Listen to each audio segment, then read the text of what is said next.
What makes episode 4 so powerful isn't the monsters, the mystery, or the big stakes. It's the emotional pressure that every character carries into the story. This episode doesn't rush into action. Instead, it slows down just enough to let you feel the ache behind every choice the characters make. You start to notice how the past is tugging at each of them, pulling them closer to moments they've been avoiding for years. It's the kind of writing that doesn't need dramatic speeches or loud confrontations to show the truth, because the truth is already living in their eyes, their silence, and the way they breathe through their pain. Elle's struggle in this episode is one of the clearest examples of this emotional force. She isn't just dealing with the threat of the upside down, she's fighting the feeling that she's losing control of who she is. For the first time, the show lets you sit with her fear instead of pushing past it. You see her doubt everything she once believed about herself, and that uncertainty becomes a kind of quiet storm. The writers make you feel her loneliness without ever saying it out loud, and because the show treats her emotions seriously, her smallest moments become just as intense as any supernatural danger. Then there's Will, who carries a different kind of weight. Episode 4 gives him space that he hasn't had in years. His feelings aren't hidden behind jokes or background scenes anymore. Instead, the episode lets his emotions rise slowly, like something he's been holding in his chest for too long. You can sense that he wants to speak, wants to explain what he's been feeling, but fear keeps stopping him. The beauty of this episode is that it doesn't force a grand confession. It simply shows how deeply he cares, how much he wants to protect the people he loves, and how painful it is to carry that silent responsibility. It's the kind of emotional writing that feels real because it's quiet, human, and honest. Hopper's presence in this episode adds another layer to the emotional core. He isn't shouting orders or fighting monsters. Instead, he moves through the story with a heaviness that comes from everything he's survived. The episode lets you see how badly he wants to be strong, while still showing how much those battles have cost him. Hopper's scenes remind you that bravery isn't loud, it's steady. It's waking up every day knowing you might lose more than you can bear, but still choosing to keep going. In many ways, Hopper becomes the emotional anchor of the episode, grounding the story with a sense of raw, lived-in pain. What makes all of this work so perfectly is how these emotional threads connect. No scene feels random. Every moment carries a sense of build-up, like the characters are being pulled toward the same emotional point even if they don't realize it yet. Episode 4 uses these feelings to create a pressure that grows quietly in the background. You can sense something coming not because of mystery, but because of emotion. And that's what turns episode 4 from a good chapter into a perfect one. It's the calm before a storm made not of monsters, but of hearts finally reaching their breaking point. The brilliance of episode 4 becomes even clearer when you look at how carefully the episode is structured. Nothing feels rushed. Nothing feels stretched, and every moment feels like it belongs exactly where it is. The pacing is one of the strongest parts of this episode, because it works like a heartbeat, steady when it needs to be, quiet during emotional moments, and fast when tension rises. Instead of jumping from scene to scene just to show action, the episode creates a smooth rhythm that lets the story breathe. This rhythm is what makes the emotional weight from earlier scenes feel so powerful later on. Because the episode gives each moment the time it needs to settle in the viewer's mind. What really stands out is how the episode balances all the characters without making the story feel crowded. Each storyline gets just enough attention, and each shift between characters feels natural instead of forced. The episode switches perspectives with a kind of elegance that makes everything feel connected. Even when the characters are far apart, you may be watching Elle struggle with her inner conflict one moment, and the next moment you're with Will, quietly dealing with his own fear. But the transitions never break the flow. Instead, they make the story richer, showing how every character is carrying a piece of the larger puzzle. This is how the episode keeps tension high while still giving the audience these soft emotional breaths between big moments. Another key part of the structure is how episode 4 uses parallel storytelling. Different characters may be experiencing completely different situations, but the emotional tone matches from scene to scene. When Elle is facing a moment of doubt, the episode cuts to Hopper facing a moment of reflection. When Will feels torn between his silence and his desire to speak, the next scene mirrors that feeling through another character's struggle. These parallels create a sense of unity, as if every storyline is being pulled forward by the same invisible force. This technique is subtle, but it's one of the reasons the episode feels so complete. It makes the entire story feel like one big emotional buildup instead of separate pieces thrown together.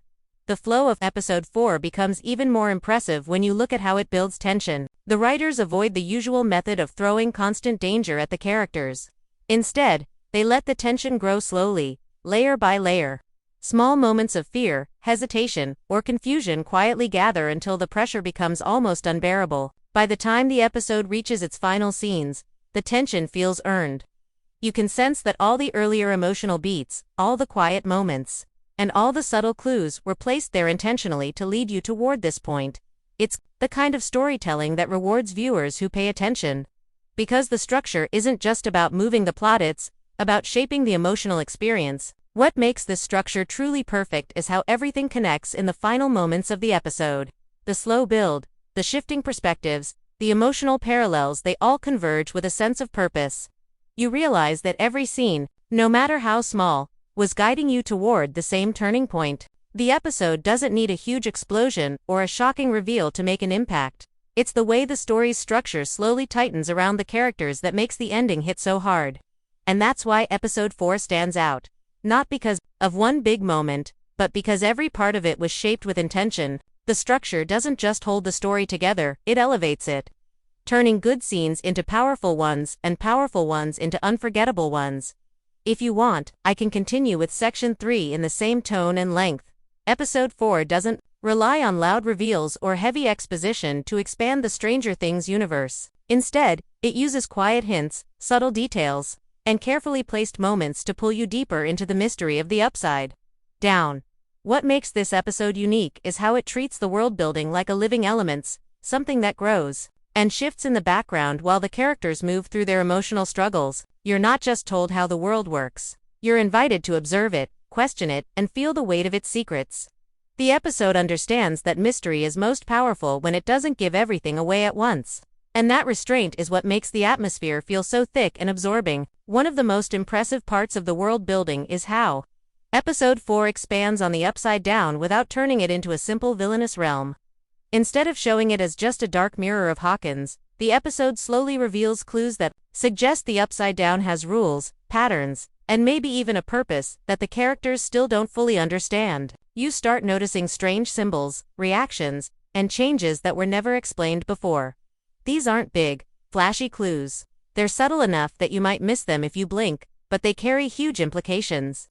The strength of this episode lies in how it invites you to piece together the meaning yourself. Every detail feels intentional, like a puzzle waiting to be solved. The way the episode handles foreshadowing is another one of its hidden strengths. Instead of making obvious hints, it hides them in everyday moments, like a line of dialogue that suddenly feels heavy, a glance that lasts a second too long, or a sound in the background that doesn't fit. These small touches make you feel like something is moving beneath the surface of the story, just out of reach. Episode 4 doesn't want you to figure out everything immediately. It wants you to feel that pull, the sense that something big is coming, even if you don't know what it is yet. This is the kind of foreshadowing that sticks in your mind, making you want to rewatch scenes just to catch what you may have missed the first time. The mystery also deepens through the way the episode blends emotional moments with supernatural ones. Instead of treating them like two separate parts of the story, episode 4 lets them bleed into each other. A character's fear might trigger a strange reaction in the environment. A memory might connect to something happening in the upside down. A personal struggle might align with a dangerous shift in the supernatural world. This creates a feeling that the upside down isn't just a place, it's something connected to the characters on a deeper level, something that reacts and evolves as they do. This connection adds a new layer to the mythology of the show and makes the world feel more intelligent, more alive, and much more threatening. Another unique strength of episode 4 is how it answers old questions while creating new ones at the same time. The episode isn't afraid to reveal pieces of long-teased mysteries, but it never gives answers without raising the stakes. You might finally understand why a certain event from a past season mattered, but that understanding leads to even bigger questions about what's coming next. This keeps the viewer hooked, because the story feels constantly in motion, always opening new doors even as it closes old ones. It's the kind of storytelling that respects the audience's curiosity. It rewards you, but also challenges you to keep thinking beyond what you're seeing on screen. By the time episode 4 ends, the mystery feels deeper than it did at the beginning, but not in a confusing way. It feels deeper because you understand more. You've seen pieces of the truth that the characters may not even realize they've discovered. The world has grown in subtle, meaningful ways that will shape the rest of the season. That's what makes episode 4 unforgettable, not because it reveals everything, but because it chooses its reveals carefully. It gives you just enough to feel the gravity of what's coming, while leaving enough hidden to keep your curiosity alive. And this perfect blend of answers, questions, hints, and atmospheres. What turns the episode into a mystery worth revisiting long after the credits roll? What truly pushes episode 4 into the perfect category is the way it uses pure cinematic craft to tell its story. Even without loud action or massive set pieces in every scene, the episode feels grand, precise, and deeply intentional. The visuals and sound are not just decoration, they're storytelling tools working quietly in the background, shaping emotion, tension, and atmosphere with every frame. This is the kind of filmmaking where even a shadow on the wall or a distant rumble can carry meaning. Episode 4 proves that Stranger Things isn't just a show with monsters and memories. It's a series built with the care of a feature film. The use of lighting is one of the clearest signs of this craftsmanship. Episode 4 plays with light and darkness in a way that mirrors the emotional journey of the characters. When someone feels lost, the scene might be swallowed in softer shadows, giving everything a heavy, uncertain tone. When a character finds a moment of clarity or hope, the lighting shifts subtly, lifting the weight in a way you can feel, even if you can't explain it. The visual contrast between warm human spaces and the cold emptiness of supernatural scenes gives the audience a constant reminder of the battle, happening not just outside, but inside the characters. It's not loud or obvious, but it's powerful because it's felt, rather than spoken. Color plays an equally important role. Stranger Things has always used color to signal mood and danger, but episode 4 pushes this even further. Every palette feels chosen for a reason. Soft blues might represent emotional distance or fear. Deep reds might hint at unseen danger. Muted tones might show confusion or emotional numbness. These colors don't scream at the viewer, they whisper. They work beneath the dialogue, making you feel tension or relief before your brain has even processed why. This is the kind of visual storytelling that separates good episodes from great ones, because it builds emotion without a single word. Camera movement is another quiet but powerful tool in this episode. Instead of using flashy shots just for style, the camera moves with purpose. Slow push-ins create intimacy or tension, making you feel a character's heartbeat. Wider shots give a sense of loneliness or scale, depending on the moment. Even the transitions between scenes feel like the camera is guiding the viewer from one emotion to the next, maintaining a smooth flow that keeps the story anchored. When the camera lingers on a character's face just a little longer than expected, it tells you there's something deeper happening inside them, something they may not be ready to say out loud yet. Sound, too, is a major force in episode 4. The music is not just background, it's emotional language. A soft trembling note might reveal fear before a character admits it. A sudden quiet moment might signal that something important is about to break. The sound design blends natural noise with supernatural echoes in a way that makes the Upside Down feel closer than ever. As if danger is living just beneath the surface of everyday life. Even the silence in this episode is deliberate. Silence becomes a tool that makes the audience lean in, listen harder, feel more.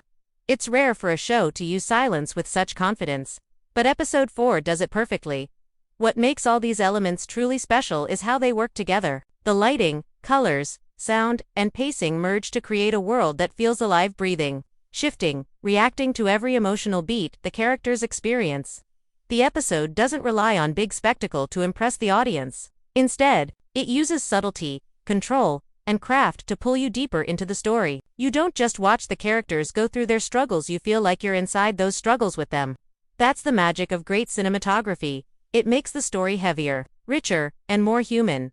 By the end of episode 4, you understand that its perfection doesn't come from one big moment. It comes from the careful layering of every visual and sound choice made along the way. The episode shows that the supernatural world and the human world are not separate, they're connected through the emotional and cinematic language that runs through the entire story. This level of detail is what makes episode 4 unforgettable. It's not just written well, it's crafted with the kind of precision that turns a single episode into a complete emotional experience. Every great episode needs a moment that stays with you long after the screen fades to black. And episode 4 delivers exactly that. It doesn't rely on cheap shock value or forced surprise. Instead, it builds a moment so carefully, so deliberately, that when it arrives, it feels like the only thing that could have happened. This is the kind of scene that changes how you look at the entire season. It takes every emotional thread, every hint, every quiet moment of fear or hope from earlier in the episode, and snaps them together in a single, powerful climax. It's the moment when you realize the story has been preparing you for this, even if you didn't see it coming. What makes this scene so unique isn't just its intensity, it's the emotional truth behind it. The moment hits hard, not because it's loud or dramatic, but because it feels deeply, painfully earned. The characters don't react with perfect bravery or perfect logic, they react like people. You can feel their fear shaking beneath the surface, their desperate attempts to stay calm, their confusion about what this moment truly means. The scene becomes a collision of vulnerability and truth, where everything the characters have avoided finally rises to the surface. And the best part, it doesn't answer every question. Instead, it forces the characters and the audience to confront emotions they've been trying to ignore. Another reason this moment stands out is the way the episode uses pacing to deliver it. The build-up is slow, almost unnoticeable at first. Little details begin to shift. Conversations feel tighter. The music drops into a subtle, uneasy rhythm. The atmosphere thickens, as if the world itself is holding its breath. The viewer starts to sense something is coming, not through obvious clues, but through the quiet tension growing underneath every scene. When the moment finally arrives, it doesn't explode out of nowhere. It lands with the weight of everything that came before it. You feel the impact because you've been walking step by step toward it without even realizing it. What truly makes this moment unforgettable is how it redefines the relationships between the characters. Suddenly, things that seemed simple become complicated. Feelings that were hidden become impossible to ignore. Alliances shift. Unspoken truths break open. This isn't just a plot twist, it's an emotional earthquake. It forces every character in the story to adjust, rethink, and question what they thought they knew. And because Stranger Things has always been a show driven as much by heart as by horror, this shift hits with a double force. The emotional consequences are just as important as the supernatural ones, and episode 4 refuses to separate them. The scene also deepens the mystery of the season in a way that feels both shocking and inevitable. It reveals something the characters should have seen but were too overwhelmed to notice. It exposes a connection between the Upside Down and the human world that feels bigger than anything hinted at before. But instead of giving a clear explanation, the moment opens a door, one that leads to even more questions. The brilliance here is that the scene doesn't just surprise you, it expands the story. It widens the scope of the season while tightening the emotional pressure on the characters. This kind of storytelling is rare because it